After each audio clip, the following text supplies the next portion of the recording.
So what we're gonna be doing right now is we're gonna take the old radiator assembly and throw it the fuck away. What's going on, guys? So as you can see by the title of this video, today I'm gonna be showing you how to change a radiator on a C5.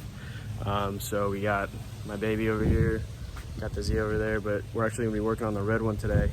This one has a stock unit. And the problem with these things is that they have plastic end tanks, so they tend to break. And this one actually fractured right here. Caught it right before it exploded, so that's good. So what I'm gonna be doing is I'm gonna put the same one that's in the race car, basically. It's gonna be a Dewitts dual core all aluminum rad. So yeah, so stay tuned.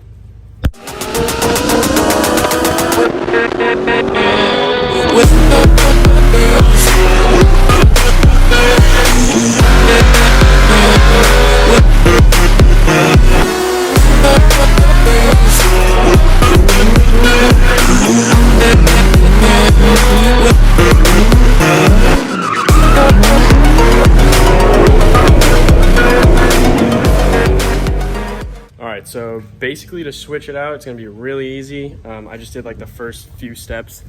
You're going to want to lift the car, obviously. I took off the intake and the cover shroud first. The cover shroud is just, it's going to be one bolt here, one bolt here. It's going to be on the other side too. Those are 10 millimeters. And then I just undid the intake.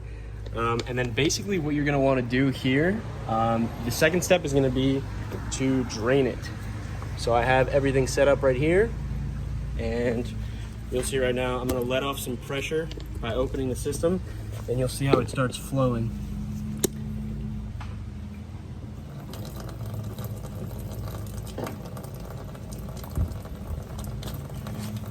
So what I did was I set everything up.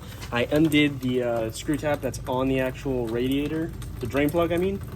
And then right here, all I did was take off the cap, and then air is just recirculating, and I'm emptying it out. So it's gonna be pretty straightforward after that. All you're gonna wanna do is, once everything's drained, you want to push all the fluid out as much as you can. And then you can see this hose right here, and then you're gonna have the other hose on the other side. Top and bottom hoses, just undo everything. After that, you are going to wiggle the condenser free from the actual radiator, and I'll show you how to do that. So let's go.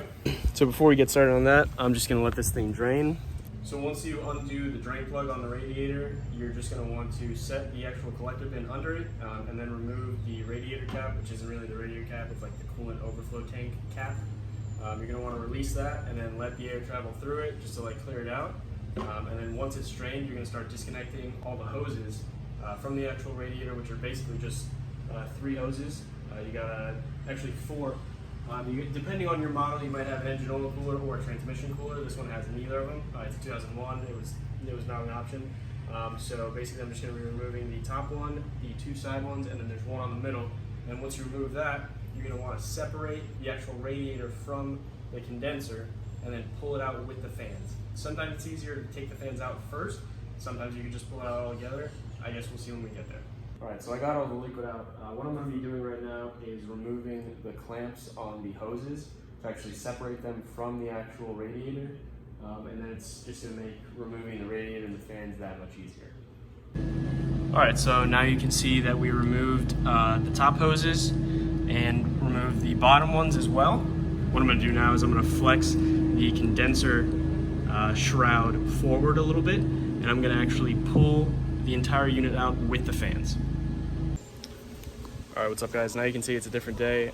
It's actually Thursday next week. I just got the radiator in. So what all I did was basically take the fans off the old radiator. I just moved the tabs and put this one on. I put the lower hose on. So what we're gonna be doing right now is we're gonna get the new radiator assembly with the fans on, and we're gonna slide it back into the original spot.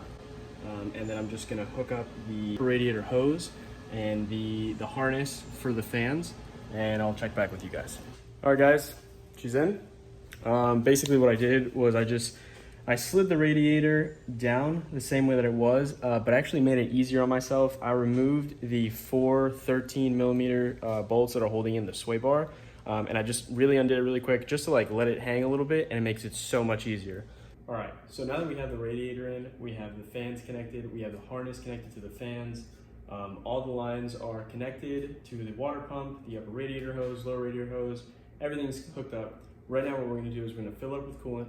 I wanna check for any leaks first, and then I'm gonna keep filling it, and then I'll turn it on, kind of let it pressurize itself, burp itself, and then take it for a spin, so hopefully everything goes well.